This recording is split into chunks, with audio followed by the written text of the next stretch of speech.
A senadora Gleisi Hoffmann podia, devia ter estancado a sangria que ocorria na Petrobras. 607 objetos indígenas brasileiros estão irregulares no Museu de História Natural de Lille, na França. Perder tempo tentando resolver algum problema com empresas pode gerar dano moral.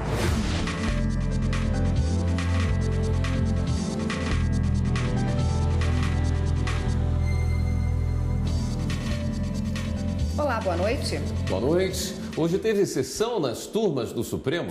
E na segunda turma, os ministros começaram a julgar a senadora Gleisi Hoffmann e o ex-ministro Paulo Bernardo. A repórter Carla Lucena, ao vivo, tem as informações pra gente. Boa noite, Carla. Olá, Érica. Boa noite para você, boa noite a todos. A ação penal contra a senadora Gleisi Hoffmann, o marido e ex-ministro Paulo Bernardo e também um terceiro réu, o empresário Ernesto Kugler, foi aceita pela segunda turma do Supremo Tribunal Federal em setembro de 2016. Eles são acusados de recebimento de vantagens indevidas em um esquema de corrupção envolvendo a Petrobras. A ação penal contra a senadora e os outros réus começou na tarde de hoje. Vamos acompanhar na reportagem. Na denúncia, a Procuradoria-Geral da República alega que a senadora Gleisi Hoffmann teria recebido R$1 milhão de propina para a campanha ao Senado de 2010. Segundo o representante da PGR, o montante fazia parte de recursos desviados do esquema de corrupção na Petrobras, revelado pela Operação Lava Jato. Também indicou que o dinheiro foi entregue em espécie em 4 parcelas e levado de carro de São Paulo para Curitiba. E enquanto parlamentar, líder do Partido dos Trabalhadores, do qual hoje é presidente do Partido dos Trabalhadores, a senadora Gleisi Hoffmann podia, devia ter estancado a sangria que ocorria na Petrobras. Paulo Bernardo, marido de Gleisi e ex-ministro do Planejamento, também é réu nessa ação penal. Segundo a acusação, ele foi o responsável por negociar a propina com o empresário Ernesto Kugler, o terceiro réu nesse caso.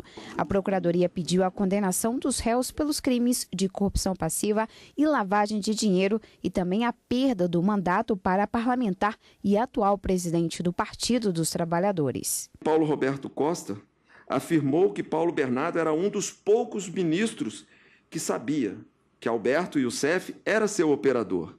Em outras palavras, Paulo Bernardo sabia que o dinheiro que lhe seria entregue para a campanha ao Senado de sua mulher Gleisi Hoffmann vinha de ilícitos da Petrobras. O que se tem nestes autos é uma flagrante e escancarada mercancia da fidelidade de agentes públicos de alto escalão, repita-se, um então diretor da Petrobras, um então ministro de Estado e uma candidata posteriormente eleita ao Senado da República. O advogado da Petrobras, assistente de acusação, solicitou que os réus devolvam à estatal o valor de R$1 milhão corrigido para ressarcir os danos causados. Pelo narrado na acusação e aqui exposto de forma clara pela Procuradoria da República, trata-se nesses autos de mais um capítulo desse complexo sistema criminoso. Hoje julga-se se mais um membro da classe política, detentor de foro perante essa Corte Suprema, efetivamente participou de atos que causaram prejuízos à Petrobras. A defesa da senadora pediu a absolvição e argumentou que a acusação se baseou apenas em depoimentos de delatores que apresentaram falas divergentes sem credibilidade. Negou ainda ilegalidade na doação eleitoral de R$500 mil feita pela empreiteira UTC. A tentativa de enquadramento das condutas que a PGR acredita que existiram no presente caso e que eu já demonstrei, entendo eu, que não existiram, no delito de lavagem de dinheiro também não pode ser tolerada. Vai na contramão do que vem entendendo este egrégio tribunal desde o julgamento da ação penal 470, no sentido de que o recebimento de valores em espécie, ainda que por terceiros, não pode gerar um outro fato penalmente relevante sob pena de dupla responsabilização pelo mesmo fato. E após a manifestação da defesa da senadora, falaram ainda os advogados de Paulo Bernardo e também o advogado do empresário. O julgamento dessa ação penal ainda não foi finalizado, segue na segunda turma. Neste momento está no intervalo e vai ser retomado com o voto do relator da ação penal, o ministro Edson Fachin. Ele vai votar se absolve ou não os réus. Em seguida, vota o revisor da ação penal, o ministro Celso de Mello, e para depois se manifestarem os demais integrantes da segunda turma, ministros Ricardo Lewandowski, Dias Toffoli e Gilmar Mendes. Expectativa, então, que o julgamento siga ainda nesta terça-feira. E amanhã é dia de sessão plenária aqui no Supremo Tribunal Federal. Quem está aqui comigo é a consultora jurídica da TV Justiça, Karina Zuccolotto. Karina, amanhã teremos duas sessões. Uma logo pela manhã, uma sessão extraordinária, em seguida a sessão ordinária à tarde. Qual o destaque da pauta de julgamento amanhã? Trabalhos intensos aqui no Supremo essa semana com essa extraordinária. E para amanhã de manhã eu destacaria dois processos. Um primeiro deles, um recurso contra uma decisão proferida pelo Supremo Tribunal Federal em 2011, em que os ministros decidiram que uma lei do Estado de Minas Gerais fere a Constituição, seria inconstitucional, justamente por prever a possibilidade de pagamento para os juízes de paz de uma remuneração decorrente das custas do processo de habilitação de casamento. Os ministros declararam a inconstitucionalidade da norma e amanhã devem se debruçar sobre um recurso do governador do estado que pede a modulação dos efeitos dessa decisão, ou seja, que se diga a partir de que momento essa decisão passa efetivamente a valer, essa inconstitucionalidade da lei, já que há decisões proferidas há mais de 20 anos e em razão do princípio da segurança jurídica, essa seria a melhor decisão tomada, segundo o autor, o governador do estado de Minas Gerais. Mas ainda uma outra ação direta de inconstitucionalidade que questiona um dispositivo da CLT, não inserido agora por essa reforma trabalhista, mas inserido anteriormente e que já teve os efeitos suspensos em razão de uma liminar também concedida aqui na Suprema Corte em 1999. Amanhã os ministros devem decidir sobre o mérito desse questionamento. Essa ação direta de inconstitucionalidade ataca um dispositivo da CLT, como eu disse, que prevê a necessidade de todo cidadão, antes de ingressar em juízo com a reclamação trabalhista para buscar as suas verbas rescisórias, que haja uma composição prévia junto às chamadas comissão de conciliação prévia antes de ingressar em juízo com a reclamação trabalhista. Como eu disse, em 1999, essa legislação, essa obrigatoriedade foi suspensa em razão da liminar e amanhã os ministros podem se debruçar para saber se esse dispositivo viola o artigo 5º da Constituição, que prevê que nenhuma lei pode afastar da apreciação do Poder Judiciário qualquer lesão ou ameaça a direito, ou se elas são constitucionais e devem prevalecer no ordenamento jurídico. Karina, muito obrigada por sua participação aqui na TV Justiça. Lembrando, então, amanhã a sessão plenária no Supremo Tribunal Federal e que segue ainda aqui na segunda turma do Supremo Tribunal Federal. Hoje, a ação penal contra a senadora Gleisi Hoffmann, o marido e ex-ministro Paulo Bernardo e também o empresário Ernesto Kuglo. Lembrando que a cobertura completa do julgamento desta ação penal você acompanha amanhã no Jornal da Justiça, primeira edição. Voltamos ao estúdio. Obrigado, Carla. E nesta terça-feira, a primeira turma do STF julgou 11 processos, a maioria pedido de habeas corpus. Por unanimidade, foi negado o pedido de liberdade de um homem condenado pelo crime de descaminho no estado do Paraná. Segundo o processo, ele foi preso depois de ser flagrado dirigindo um veículo com 120 mil maços de cigarros clandestinos. Os ministros também julgaram o pedido de habeas corpus de um homem condenado por furto. O pedido foi para revisar a pena de 3 anos de prisão. O relator, ministro Marco Aurélio, votou para o caso ser remetido ao juízo de origem para a revisão do cálculo. Excluo, portanto, a consideração de inquérito, processo, crime em andamento e determino que, ante essa exclusão, o juízo recalcule a pena. Já o ministro Luiz Roberto Barroso divergiu e não conheceu o habeas corpus como a via adequada para o pedido, voto que foi seguido pelos demais ministros. Também por maioria de votos foi negado o pedido de liberdade de um homem que está preso preventivamente por suposto crime de estupro. O processo corre em segredo de justiça e, segundo a defesa, há excesso de prazo na prisão preventiva.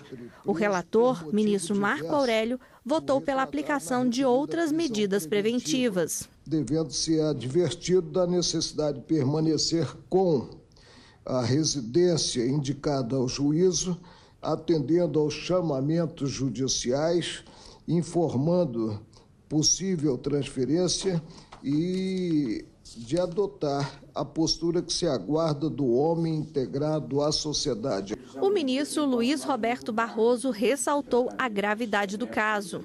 A denúncia é por estupro de vulnerável de 11 anos de idade e deficiente mental, sendo que o relatório da assistente social concluiu que o paciente, descumprindo medida de proteção em favor da vítima, aspas, continuava mantendo relações sexuais com a adolescente incapaz, bem como fornecendo bebida alcoólica com frequência a esta, agravando ainda mais seus problemas psiquiátricos e psicológicos. E negou o pedido de liberdade, voto que foi seguido pelos demais ministros. E hoje tem sessão plenária no Tribunal Superior Eleitoral. É para lá que a gente vai agora falar com o repórter Henrique Amaral, que tem uns destaques para a gente desta noite. Boa noite, Henrique. Boa noite a todos. O plenário deve analisar 40 processos na sessão de logo mais. E na sessão administrativa, os ministros devem eleger o próximo presidente do Tribunal Superior Eleitoral.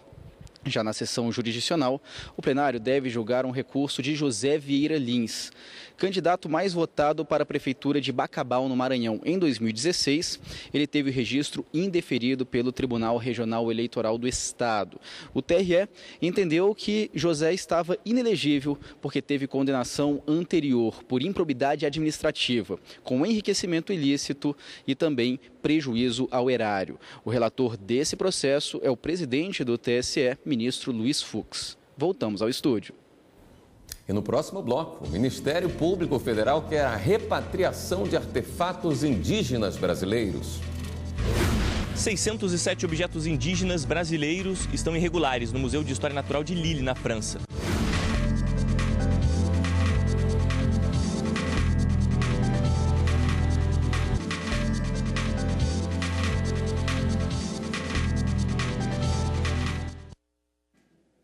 A juíza Alessandra Bilac, da 40ª Vara Criminal do Tribunal de Justiça do Rio de Janeiro, condenou o ex-governador Antony Garotinho a uma pena de 1 ano e 4 meses de detenção pelos crimes de calúnia e difamação contra o ex-policial do Batalhão de Operações Policiais Especiais, Rodrigo Pimentel. No blog, no ano passado, no ano de 2013, aliás, Garotinho afirmou que o policial retratado no filme Tropa de Elite como Capitão Nascimento teria sido desligado da corporação por ter urinado nas calças durante uma operação em uma favela, entre outras acusações. A pena foi substituída pela prestação de serviços à comunidade pelo mesmo período da pena fixada, com carga horária de 7 horas semanais em entidade a ser definida pela Vara de Execuções Penais do Rio e uma prestação pecuniária no valor de R$50 mil a ser revertida a favor de uma instituição filantrópica. O Ministério Público Federal quer a repatriação de artefatos indígenas brasileiros que estão em um museu na França. As peças foram emprestadas em 2004 e pertencem à União. 607 objetos indígenas brasileiros estão irregulares no Museu de História Natural de Lille, na França. Desde 2010, o governo brasileiro tenta trazer os artefatos para cá. Um acordo foi assinado com a prefeitura da cidade francesa, mas até o momento as peças continuam retidas. Em 2014, o Ministério Público Federal, no Rio de Janeiro, abriu uma investigação e inúmeras negociações têm sido realizadas na tentativa de assegurar o retorno dos objetos. Para ajudar na repatriação e garantir a preservação do patrimônio cultural indígena, a Secretaria de Cooperação Internacional do MPF promoveu um encontro com a FUNAI e o Ministério das Relações Exteriores. O Museu Francês concordou em devolver o acervo, que foi emprestado em 2004. As peças foram produzidas por 20 diferentes grupos indígenas, de estados como Pará, Acre e Mato Grosso, entre eles habitantes do Parque Nacional do Xingu. Eleições 2018. O TSE divulgou o montante total do Fundo Especial de Financiamento de Campanha. As regras de distribuição foram estabelecidas na resolução do TSE aprovada pelo plenário da Corte no fim do mês passado.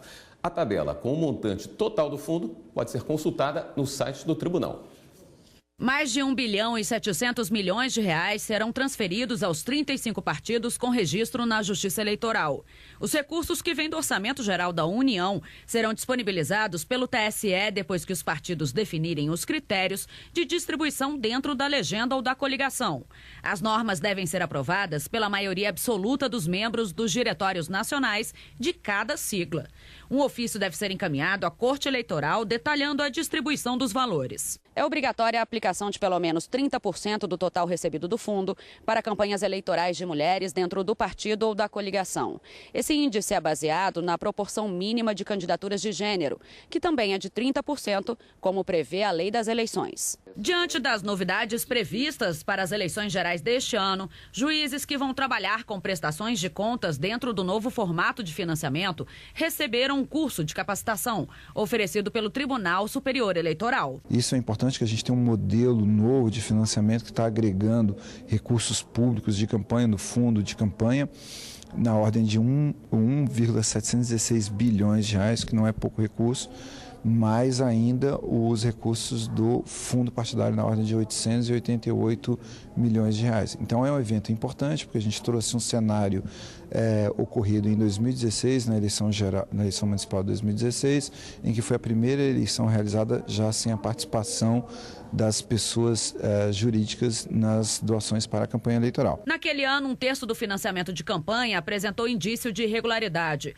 Diante desse cenário, nas doações de pessoas físicas e da proibição de doações de pessoas jurídicas, o Fundo Especial foi criado pelo Congresso Nacional. E a previsão é que seja uma das principais fontes de receita para as campanhas deste ano. Superior Tribunal de Justiça mantém condenação e Eletronorte vai ter que pagar mais de 55 milhões de reais às seguradoras por interrupção no fornecimento de energia. O caso aconteceu em 1991. Segundo o processo, houve um acidente na linha de transmissão Tucuruí que interrompeu o fornecimento de energia ao parque industrial da empresa Albras Alumínio Brasileiro por mais de 12 horas. O acidente foi causado por falha em uma das peças da linha de transmissão. A empresa Albras recebeu indenização de um grupo de seguradoras por causa da falta de energia. As seguradoras, então, entraram na justiça contra a Eletronorte, pedindo ressarcimento dos valores pagos. O pedido foi aceito pelo Tribunal de Justiça do Distrito Federal. Em recurso especial ao STJ, a Eletronorte alegou, entre outros pontos, que estaria prescrito o pedido de ressarcimento e que não caberia indenização, pois foi um caso fortuito. O relator do recurso, o ministro Moura Ribeiro, destacou jurisprudência no STJ no sentido de que o prazo prescricional não se aplica às ações de cobrança movidas contra sociedades de economia mista. Em relação à alegação de caso fortuito, o ministro lembrou que a orientação do tribunal é a de que não se deve excluir do nexo de causalidade o chamado fortuito interno, eventos que, de alguma forma, possam causar riscos à atividade. Por isso, a terceira turma rejeitou o recurso especial da Eletronorte. A presidente do Supremo Tribunal Federal, ministra Carmen Lúcia, manteve decisão da Justiça Estadual do Ceará, que ampliou de 100 para 200 metros a distância que veículos de passeio podem trafegar nos corredores exclusivos para ônibus em Fortaleza.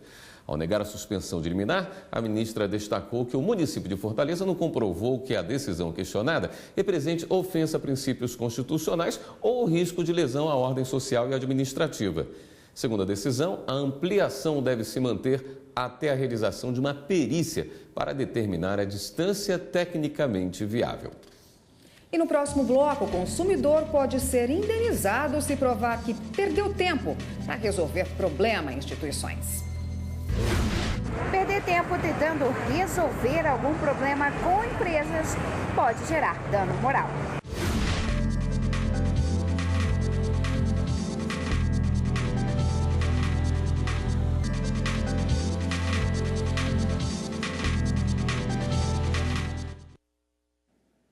É difícil encontrar hoje em dia alguém que não tenha tido que resolver algum problema com um banco, com uma operadora de celular, como a compra na internet ou com uma operadora de TV a cabo, por exemplo, né, William? Já passei por tudo isso. Pois é. Quase todo mundo já teve que enfrentar alguma demanda desse tipo. E às vezes demora, não é? Para que se consiga uma resposta que solucione a questão. Pois é, e tem casos que vão parar na justiça.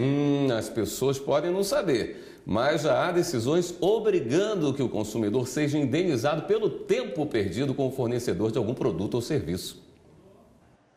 O relógio não para. As horas passam e não voltam. O que você faz do seu tempo? Certeza que os planos são muitos. Mas e quando o seu dia ou até semanas são consumidos na busca por soluções de reparos causados por algum estabelecimento ou serviço contratado? Eu já fiquei meia hora no telefone. Quando o atendente atende, cai a ligação, passa para outro setor, enfim. Eu acho horrível. Eu poderia estar fazendo outros tipos de planejamento, em vez de estar demorando tanto com uma coisa que poderia ser resolvida rápida, né? Gastar tempo tentando resolver algum problema com serviços ou empresas não é nada legal. A gente até tenta não perder a paciência, mas nem sempre é possível. Em Goiás, uma consumidora vai ser indenizada em R$7.000. Ela chegou a fazer 51 reclamações entre 2013 e 2018 de erros em faturas de celular. O juiz considerou que a cliente teve o tempo perdido e, por isso, condenou a empresa. As empresas colocam um produto ou um serviço defeituoso no mercado e o consumidor acaba tendo que dispor de muito tempo da sua vida, muitas vezes sem nem poder sair do trabalho, para solucionar um problema que ele não deu causa. Então, por isso que essa questão vem amadurecendo, vem ficando nítida, né? Nós comungamos desse entendimento de que o dano temporal ele pode ser deferido separadamente do dano moral, uma vez que transcende ali o mero aborrecimento. Também é importante ficar atento a algumas regras que estipulam tempo mínimo de espera, como, por exemplo, 1 minuto no saque, serviço de atendimento ao consumidor, e ainda as filas de banco, 15 minutos em dias normais e 30 em horários de pico. O caso a caso, ele precisa ser analisado, mas as agências reguladoras, sim, têm ditado regras, instruções e portarias, cada uma dentro da sua competência, obviamente, no sentido de proteger o consumidor desses descasos. Sabemos que ainda estamos longe de um cenário ideal, mas estamos caminhando no sentido correto. Hora de dar um giro na rede e conferir as últimas notícias.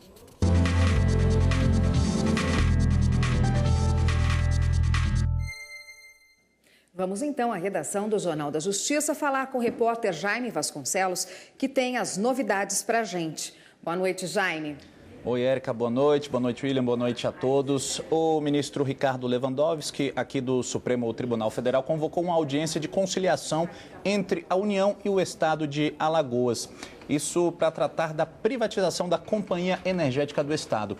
O Estado de Alagoas afirma que a suspensão, que o Estado pede a suspensão da venda, da privatização da companhia, alegando que a companhia teve uma depreciação e o Estado quer que essa depreciação seja descontada do valor da dívida do Estado com a União. Antes mesmo de examinar esse pedido sobre essa compensação financeira, o ministro Ricardo Lewandowski propôs essa conciliação, pois, segundo ele, o caso apresenta grande complexidade e relevância capazes de afetar a harmonia entre os entes federados. E a Justiça do Trabalho na Bahia liberou a cobrança do imposto sindical para 12 empresas que vão repassar esses valores para o Sindicato dos Empregados no Comércio de Feira de Santana. A reforma trabalhista, que entrou em vigor no ano passado, acabou com essa obrigatoriedade do desconto. Mas para o relator da ação no Tribunal Regional do Trabalho da 5ª Região, o desembargador Renato Mário Simões, essa mudança na legislação não poderia ter sido feita por meio de uma lei complementar. Pela decisão, o desconto deve ser aplicado independentemente da autorização do funcionário, a partir da folha de março deste ano. Em caso de descumprimento, a multa varia de R$500 a R$15.000.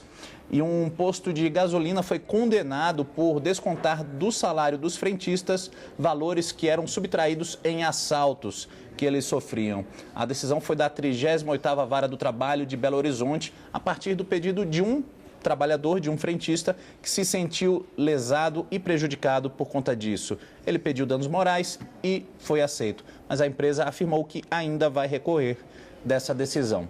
A gente fica por aqui, lembrando que todas as notícias estão no nosso canal no YouTube. É só procurar lá, TV Justiça Oficial. A gente volta com vocês.